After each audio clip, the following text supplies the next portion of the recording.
This is Von Gray.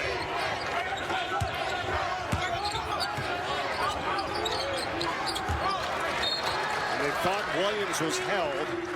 No call as the pass sails out of bounds.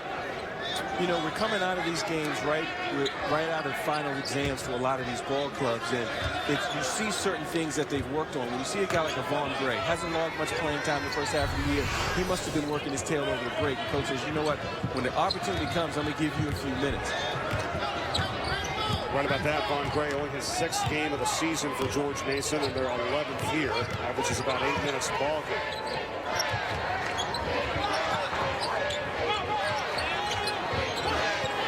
Brothers. Wow. Is someone going to get on Darien Brothers? I'll tell you what, if they don't, it's going to be a long night for George Mason because he's in a flow and in a rhythm right now. With Brothers, though, there's a lot of body movement for Richmond, so the communication on behalf of George Mason has to be huge. Well, 3-pointers back and forth each side today. Is somebody going to get on right on the other end of the court? But your best players, you want your best players to show up, and that's happening on both ball clubs. 12 points for Brothers, 14 points for Wright, 1 point Richmond lead. Williams into traffic, and he'll head to the free throw line.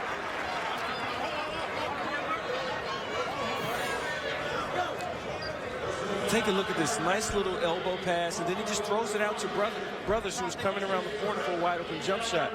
Poor communication on behalf of George Mason off the ball to have Brothers come open that wide open.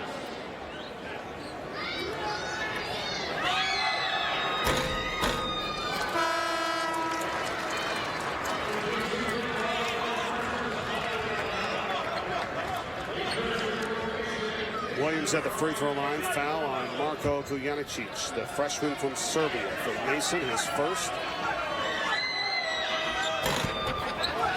Williams, out of his part, he's able to step back, hit 3-pointers, play inside. That guy's pretty versatile. Well, what happened was he hit a few threes, so he was intelligent. He gave a nice little ball fake and then drove hard to the basket. The rotation was late and he picked up the foul.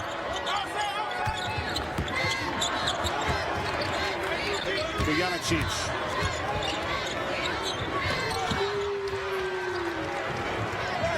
Williams outlets to Lindsay.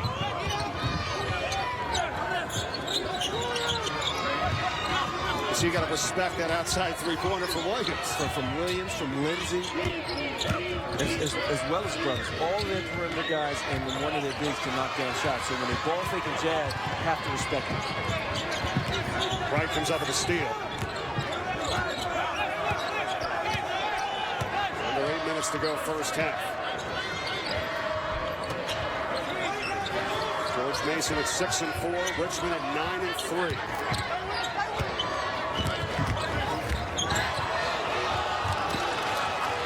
Ray lost it. Brothers again. 5 3-pointers this afternoon for Darien Brothers. Still in the first half, he's got 15. Timeout, George Mason.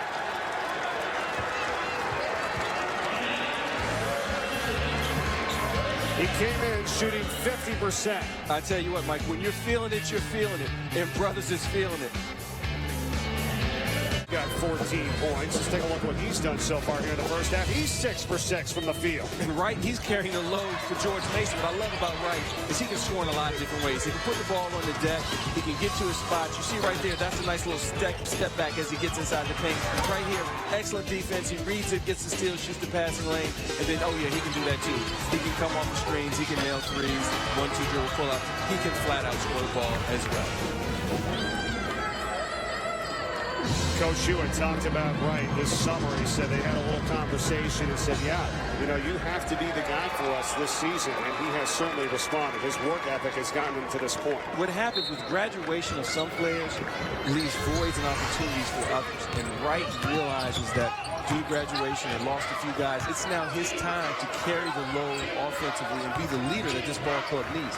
George Mason is a solid point guard play away from not just being good, but being special. Jump ball, Patriots possession. We talk about what they lost, Ron. Ryan Pearson, Mike Morrison, Andre Cornelius. Those three names, yeah, all they did was become 3 of the top 10 scorers in George Mason Patriot history. And Pearson's one of the player of the years in the CAA. You know, Morrison's one of the better defenders in the CAA last year. That's an awful lot of experience and point production that you lose. But in an odd way, they're deeper this year than last year. They don't have as much experience in certain positions, though. Brothers called for the offensive foul. Corey Edwards took the charge. Well, George Mason did an excellent job of getting back in it with their transition D. Corey got set. Brothers tried to avoid him, but the officials thought he got just enough of his body right there. Bang, bang, play. Seen a lot of offensive foul calls this season in college basketball, aren't we? An awful lot of charges being called.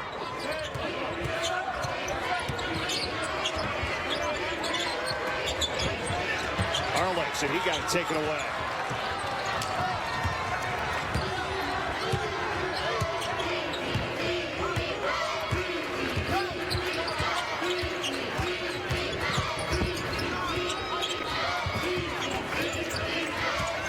Wayne Sparrow hounded by Corey Edwards.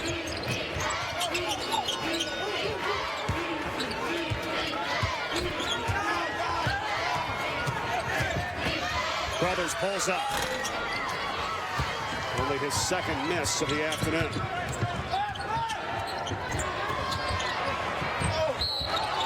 Edwards, good feed, finding Arledge inside, and he drew the foul.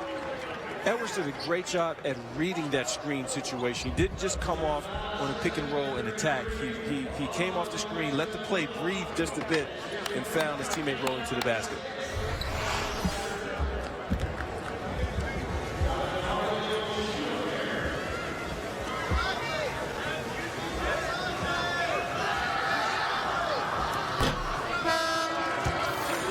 Sometimes, Mike, as a point guard, you have to let the plays breathe. That was a high ball screen. He came off. He didn't attack. He let the play breathe. He let it open up and then found Arledge slashing to the basket and delivered a pinpoint pass. Well, that's what they needed, Ron. Mason had 3 turnovers in their last 4 possessions. Arledge this season, a junior from Silver Spring, Maryland. You see the numbers. Part of that deep front court that the Patriots have. And Arledge is a really, really talented post guy. If he brings his hard hat just a little bit more, his point and rebound production will go sky high because he's ultra talented. He's light on his feet, can change ends very well for someone his size. You saw the stat with Mason, just 1 field goal in the last 5:40, but it's only a 5-point Richmond lead.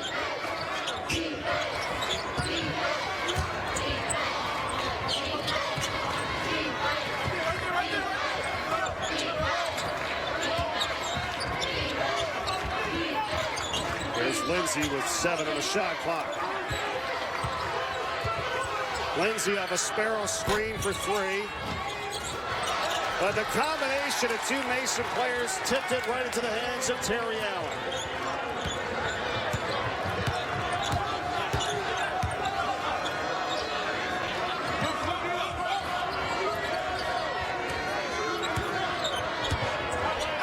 Richmond switches defenses. They're in their matchup zone right now. They're following cutters through and then passing them off. And it's I couldn't say it fast enough because they didn't follow calls all the way through consistently. The inside was wide open. Smart play by Williams as he found Arledge underneath. You said it there, Ron. And after that basket, it's a 5-point lead again for the Spiders. Their 7-point lead is the largest of the day.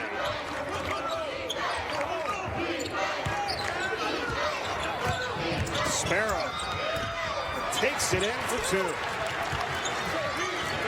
Wayne Sparrow, the sophomore from Baltimore, Maryland, just 3 points in the last game. The redshirt sophomore hasn't quite emerged just yet. That was a strong drive. Turnaround fadeaway, countered by Arledge for 2.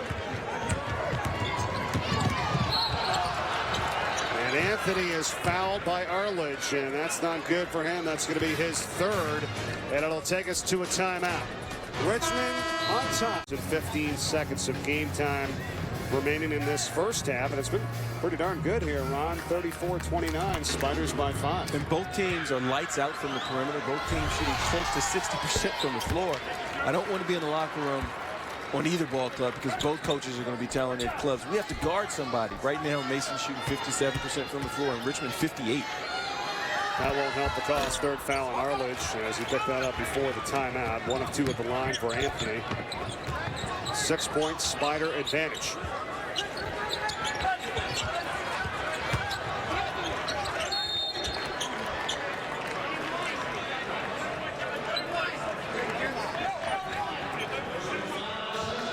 Because of George Mason's size, the Spiders have decided to go to this matchup zone just to try to protect the basket and prevent some of those duck-ins. But they have to be careful because the middle of the floor, if they don't follow those cutters through all the way, is wide open. 17th foul, 1-1 here for Johnny Williams. Can't convert. Foul was on Terry Allen, the freshman, his first for the Spiders.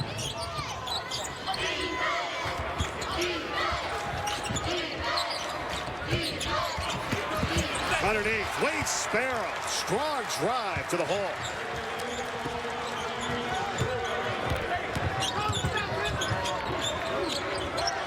Largest lead of the day for Richmond at 8. Oh, good feed from Williams inside. And a foul as the Spiders bail out Gujanicic.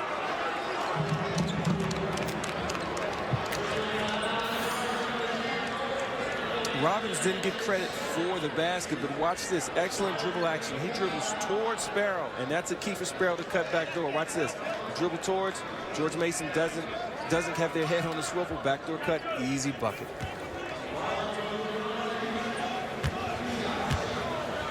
Foul on Kendall Anthony, his second.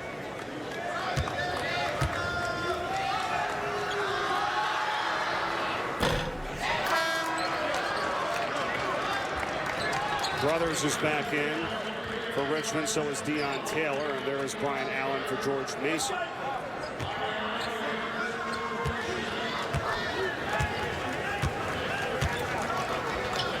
The freshman from Serbia, averaging about 22 minutes a ball game. 1 of 2 on that trip. Patriots now 4 of 9 from the free throw line in this first half.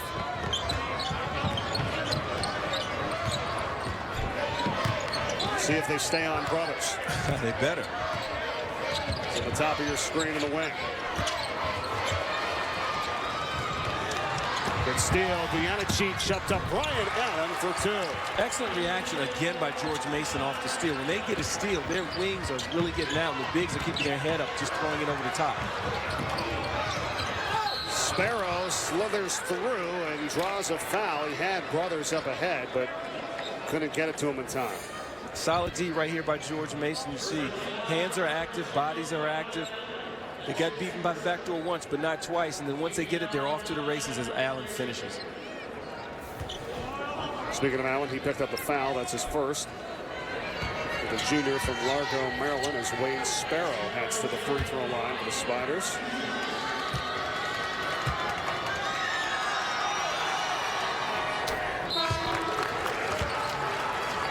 Patrick Holloway in for the first time for George Mason, and Derek Williams returns to the Richmond lineup. You talked about it earlier, Ron, the depth of both of these teams. They're good. And that's a huge luxury, especially when you get into the second half of your season. When you can go to your bench 9, 10 deep, and it's not a huge drop-off, huge plus when it comes to postseason play. Holloway is in for George Mason, the freshman from Fairfax, Virginia. First opportunity to play this afternoon for him. Averages about 11 minutes a ball game. When you have a deep ball club on both sides, it's difficult at times as a coach to figure out your rotations, the timing of when you bring certain guys in. That has to be developed as the year goes on as well. And that was Holloway misfiring on the 3.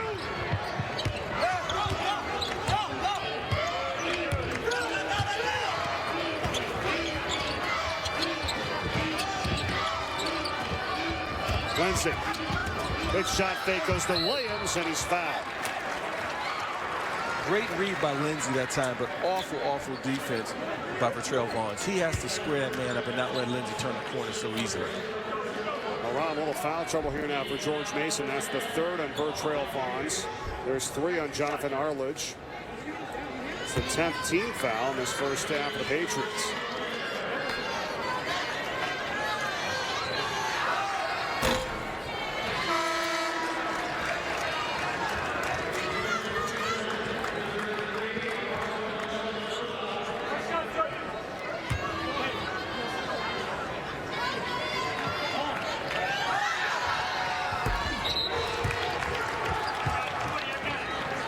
Richmond now 9 of 14 from the free throw line. They are the A-10's best in that department at 74.9% coming in. As Brian Kersey checks something at the scorer's table.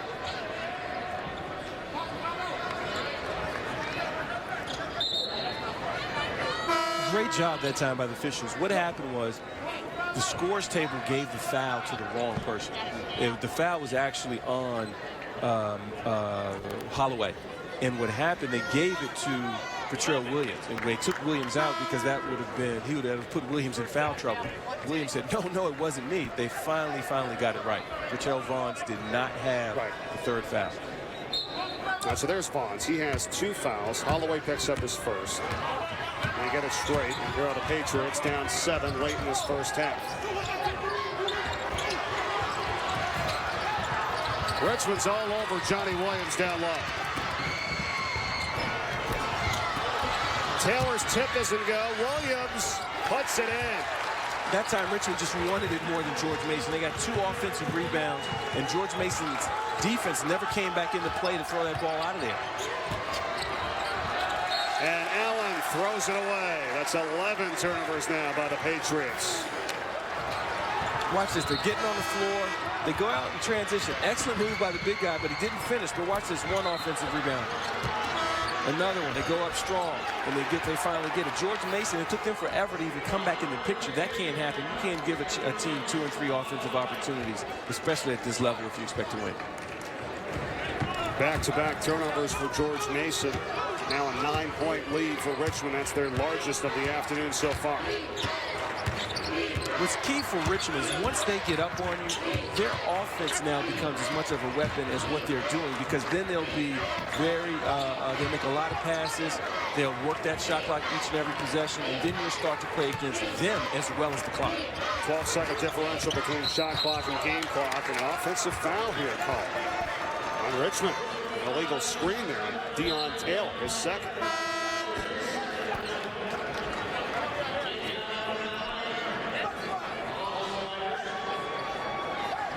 Final possession for the Patriots here first half. You would think 23.1 assess their play in the first half. Overall for George Mason, it's been pretty solid. They got something out of their full-court defense early. Richmond figured it out, and they didn't have as much success later. But George Mason has to do a much better job in their half-court sets at getting a good shot attempt. Allen. Here's White. Gets off a 3. Short. That basket, well, they're going to go take a look at it. They'll say it counts, and I'm sure they're going to go over to the monitor here, as that was Gujanicic on the putback. See if he got it. It's going to be close. They're going to have to slow that one down, I think. Let's take a look at it from another angle. Way to stay active on behalf of Gujanicic, not giving up on the play, playing till the final horn blows. It may still be in his hands. Yeah, it may still be in his hands. You see Roger Ayers there at the bottom of the screen. He does put the finger of the arm down, but now they went and looked at it. No basket. They called it no basket. It's the right call.